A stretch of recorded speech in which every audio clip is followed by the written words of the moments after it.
ఓ party అధినేత, ఆయన deputy CM కూడా. అంతటి హోదా ఉన్న ప్రజల నాయకుడు పొరుగు రాష్ట్రంపై కామెంట్ చేశారు. మరి అక్కడి నాయకులు చూస్తూ ఉంటారా చెప్పండి? కాస్త లేట్ అయినా కానీ తమ స్టేట్పై చేసిన విమర్శలను తీవ్రంగా ఖండించారు. క్షమాపణలు చెప్పాల్సిందే అంటూ డిమాండ్ చేస్తున్నారు. అంతేకాదు విమర్శలు చేసిన డిప్యూటీ సీఎంపై తిరిగి మాటలు దాడి చేస్తున్నారు. మరి ఇంతకీ ఆ విమర్శలు చేసిన డిప్యూటీ సీఎం ఎవరు? అసలు ఆయన ఏం మాట్లాడారు? ఫైనల్గా క్షమాపణలు చెప్తారా లేదా? ఇంతకీ ఆయన్ని క్షమాపణలు కోరుతూ మాటల దాడి చేస్తున్న నాయకులు ఎవరు? తెలియాలంటే వాచ్ ది స్టోరీ. ఆంధ్రప్రదేశ్ ఉప ముఖ్యమంత్రి జనసేన అధినేత పవన్ కళ్యాణ్ కోనసీమ పచ్చదన అంశంలో తెలంగాణకు ముడిపెట్టి చేసిన వ్యాఖ్యలు రాజకీయ దుమారాన్ని సృష్టిస్తున్నాయి. గోదావరి జిల్లాల పచ్చదనం, రాష్ట్ర విభజన అంశాలపై మాట్లాడుతూ తెలంగాణ నాయకుల దిష్టి వల్ల కొబ్బరి చెట్లు ఎండిపోతున్నాయని చెప్పడంతో తెలంగాణ రాజకీయ నేతలు విమర్శలు చేస్తున్నారు. Telangana Congress party Jadcherla MLA D Anirudh Reddy Pawan Kalyan వెంటనే క్షమాపణ చెప్పాలని డిమాండ్ చేశారు.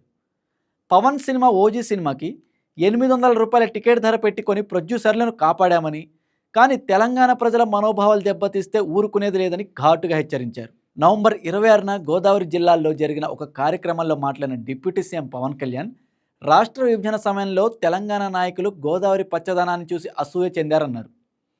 గోదావరి జిల్లాల పచ్చదనం వల్లనే రాష్ట్రం విడిపోయిందని, తెలంగాణ నాయకుల దిష్టి తాగడం వల్లే కొబ్బరి చెట్లు ఎండిపోతున్నాయని పవన్ వ్యాఖ్యలు చేశారు. ఈ వ్యాఖ్యలు తెలంగాణలో తీవ్ర విమర్శలకు దారితీశాయి. బీఆర్ఎస్ మాజీ మంత్రి జగదీష్ రెడ్డి కూడా ఇన్నేళ్లు మీ దిష్టి వల్లే మా తెలంగాణకు తాకింది అని కౌంటర్ ఇచ్చారు. పవన్ వ్యాఖ్యలు తెలివి తక్కువ మాటలను కూడా జగదీష్ ఘాటుగా రియాక్ట్ అయ్యారు. కాస్త ఆలస్యంగా కాంగ్రెస్ ఎమ్మెల్యే స్పందించారు. అయితే పవన్ కళ్యాణ్ వెంటనే క్షమాపణ చెప్పాలని డిమాండ్ చేశారు.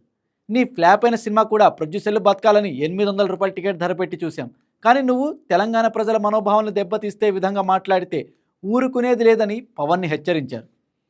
సెప్టెంబర్ 2025లో విడుదలైన ఓజీ సినిమాకు తెలంగాణ ప్రభుత్వం ప్రీమియర్ షోలకు రూ. 800 వరకు టికెట్ ధర పెంచే అనుమతి ఇచ్చింది.